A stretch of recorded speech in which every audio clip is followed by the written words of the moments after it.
والنهاردة وفي حلقتنا الجديدة من سلسلة قصص الأنبياء هنتكلم النهاردة في حلقتنا عن النبي اللي جه بعد سيدنا صالح عليه السلام، وهو سيدنا إبراهيم عليه السلام أبو الأنبياء. أول ما كان سيدنا إبراهيم صغير كان عايش في مدينة اسمها بابل دي في العراق. الناس في المدينة دي ما كانوش بيعبدوا ربنا سبحانه وتعالى. كانوا بيعبدوا ايه؟ للأسف كانوا بيعبدوا الأصنام وبيعبدوا الشمس وبيعبدوا القمر. سيدنا إبراهيم رغم صغر سنه بس كان عارف ان اللي بيعملوه ده مش صح، وان في ربنا سبحانه وتعالى، وكان بيستغرب ازاي ان هم بيعبدوا الأصنام. أبو سيدنا إبراهيم كان بيعبد الأصنام، مش بس كده، لا ده كان كمان بيصنعها وبيبيعها للناس عشان يعبدوها. سيدنا إبراهيم كان ذكي جدا وكان دايما بيفكر الفرق بين الصح والغلط. ربنا اداله حكمة وعقل وهداية عشان يعرف الصح والحق من أول ما كان لسه صغير. سيدنا إبراهيم كان مستغرب قوي من اللي الناس بتعمله، ازاي يعبدوا الحاجات دي وما يعبدوش ربنا سبحانه وتعالى اللي خلقهم وخلق كل الحاجات التانية، وازاي يعبدوا حاجات بيصنعوها بإيديهم. سيدنا إبراهيم كان بيفكر في خلق السماوات والأرض، وعرف ان أكيد في خالق عظيم هو اللي خلقهم وخلق الناس، وان أكيد النظام الرائع ده في الكون له خالق واحد بس، وان المخلوقات دي كلها من صنعه. سيدنا إبراهيم كبر شوية وربنا أنزل عليه الوحي لأنه نبي. الوحي ده بيكون ملاك جاي من عند ربنا سبحانه وتعالى عشان يعلم الأنبياء ويقول لهم أوامر ربنا.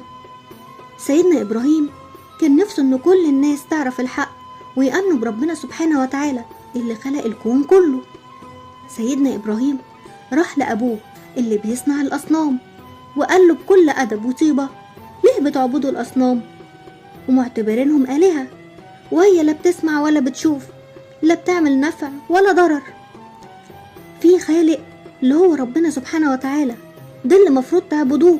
لكن للأسف كان رد أبو سيدنا إبراهيم عليه إن هو لو ما رجعش عن كلامه عن الآلهة بتاعتهم هو بنفسه اللي هيرجمه، يعني هيرميه بالحجارة ومش هيعرفه تاني. سيدنا إبراهيم كان نفسه قوي إن أبوه يؤمن بربنا سبحانه وتعالى ويعرف الفرق بين الصح والغلط، لكن للأسف هو ما أمنش بيه. فضل سيدنا إبراهيم يستغفر لأبوه لحد ما ربنا سبحانه وتعالى قال لسيدنا إبراهيم إن خلاص أبوه مش هيؤمن أبدا وإن هو هيكون كافر. سيدنا إبراهيم حاول كتير مع قومه إن هو يبعدهم عن عبادة الأصنام ويقول لهم يعبدوا ربنا سبحانه وتعالى، لكن هم طول الوقت كانوا مصممين يعبدوا الأصنام. وكان الجدال دايما: احنا بنعبدهم زي أبائنا وأجدادنا زي ما شفناهم بيعبدوهم.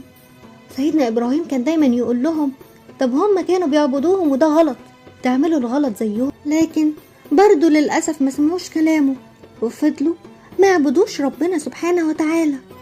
وفي يوم من الأيام كان عندهم زي عيد بيخرجوا فيه بره المدينة، وقالوا لسيدنا إبراهيم: تعالى يلا معانا. سيدنا إبراهيم كان تعب قوي من قومه اللي رافضين كلامه ومصممين إن هم يعبدوا شوية حجارة. فسيدنا إبراهيم بص في السماء وفكر فحل وقال لهم: أنا حاسس إني تعبان ومش هقدر أخرج معاكم من المدينة.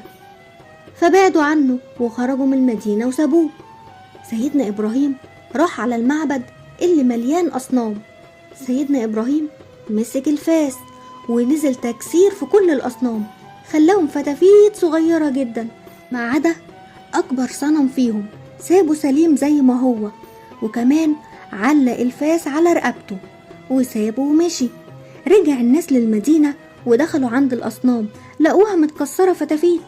فضلوا يزعقوا: مين اللي عمل كده في الآلهة بتاعتنا؟ فناس منهم ردوا: احنا سمعنا ان في واحد اسمه إبراهيم كان دايما بيهدد الآلهة بتاعتنا ومش عاجباه، فقالوا هاتوا إبراهيم ده قصاد الناس عشان نشوف حكايته ايه ونسمع عمل كده ليه في الآلهة بتاعتنا. وهو ده بالظبط اللي سيدنا إبراهيم عليه السلام كان عايزه، إن الناس تعرف هو عمل كده ليه. جابوا سيدنا إبراهيم قصاد الناس وسألوه: انت اللي عملت كده في الآلهة بتاعتنا؟ قال لهم بسخرية: لا، ده الصنم الكبير هو اللي عمل كده، حتى اسألوه.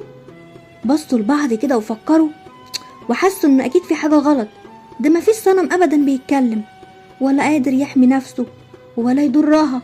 بس رجعوا لعنادهم وقالوا: انت عارف ان دول ما بيعرفوش ينطقوا.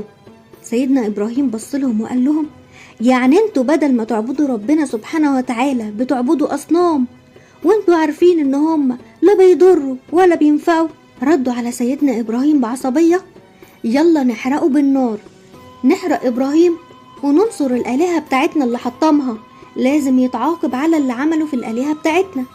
ومسكوا سيدنا إبراهيم وعملوا نار عظيمة وجمعوا الناس علشان يشوفوا العذاب اللي هيتعذبوا، وفعلا رموه في النار. بس مين اللي خلق النار؟ ربنا سبحانه وتعالى.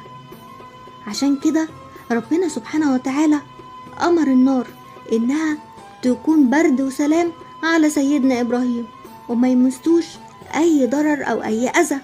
خرج سيدنا إبراهيم قدام الناس سليم، مفيش فيه أي حاجة، والنار ما قدرتش تأذيه. الكفار بقوا مش مصدقين نفسهم: إيه ده؟ إحنا كنا عايزين نحرقه وننتقم منه وما قدرناش نعمل حاجة. لكن فضل الكفار على عنادهم وتكبرهم، ما رضوش أبدا يأمنوا بربنا سبحانه وتعالى. واللي آمن بس بربنا سبحانه وتعالى مع سيدنا إبراهيم كانت زوجته السيدة سارة وابن أخوه سيدنا لوط عليه السلام. تعالوا نشوف حصل إيه لسيدنا إبراهيم بعد ما خرج من النار سليم. هيقابل ملك المدينة. مدينة إيه؟ مدينة بابل اللي في العراق. وده كان اسمه إيه؟ اسمه نمرود. نمرود ابن كنعان. لا، هو كان نمرود فعلا، يعني اسم على مسمى. عمل ايه نمرود ده؟ الملك ده سمع ان سيدنا ابراهيم بيدعو الناس لعبادة ربنا سبحانه وتعالى وبيدعوهم ان هم يطيعوا ربنا. النمرود كان دايما متكبر وبيقول للناس ان هو اله وان هو ربهم، وكان بيأمر كل الناس ان هي تعبده. كان ملك ظالم وكافر. النمرود اتغاظ جدا ان سيدنا ابراهيم بيدعو الناس لعبادة اله تاني. سيدنا ابراهيم راح قابل الملك النمرود، والملك النمرود سأله وقال له: مين ربك اللي بتدعو الناس ان هم يعبدوه؟ سيدنا ابراهيم رد عليه وقال له: ربي الذي يحيي ويميت، يعني ربنا سبحانه وتعالى هو اللي بيقدر يحيي ويميت كل المخلوقات اللي خلقها. قام الملك النمرود رد عليه وقال له: انا اقدر احيي واميت. قام قايم جايب مسجون كان مفروض محكوم عليه بالسجن والموت، وامر ان هو ما ينعدمش، وجاب مسجون تاني ما كانش محكوم عليه بالاعدام وعدمه، يعني قتل واحد وساب واحد حي، فقال له: انا كده بحيي وبأميت. سيدنا ابراهيم مرضيش ان هو يناقش النمرود، لكن رد عليه بجملة واحدة بس، قال له ان ربنا سبحانه وتعالى بيقدر ان هو يطلع الشمس من الشرق، لو انت فعلا اله طلعها انت من الغرب. الملك سكت خالص، ما بقاش عارف يرد، وحس ان كلام سيدنا ابراهيم فضحه وبين للناس ان اللي سمعوه عن قدرة الملك لها حدود، وان الملك ما يقدرش ابدا ان هو يكون اله، وما قدرش يغير اي حاجة في الكون اللي ربنا سبحانه وتعالى خلقه. سيدنا ابراهيم حاول كتير ان يدعو قومه لعبادة ربنا سبحانه وتعالى، لكن للأسف كانوا برضو مصممين يعبدوا الأصنام. وعشان كده قرر سيدنا إبراهيم إنه يسيب مدينة بابل ويهاجر، لأن مفيش حد أبدا في مدينته كان مؤمن، وكلهم بيعبدوا الأصنام والقمر والشمس.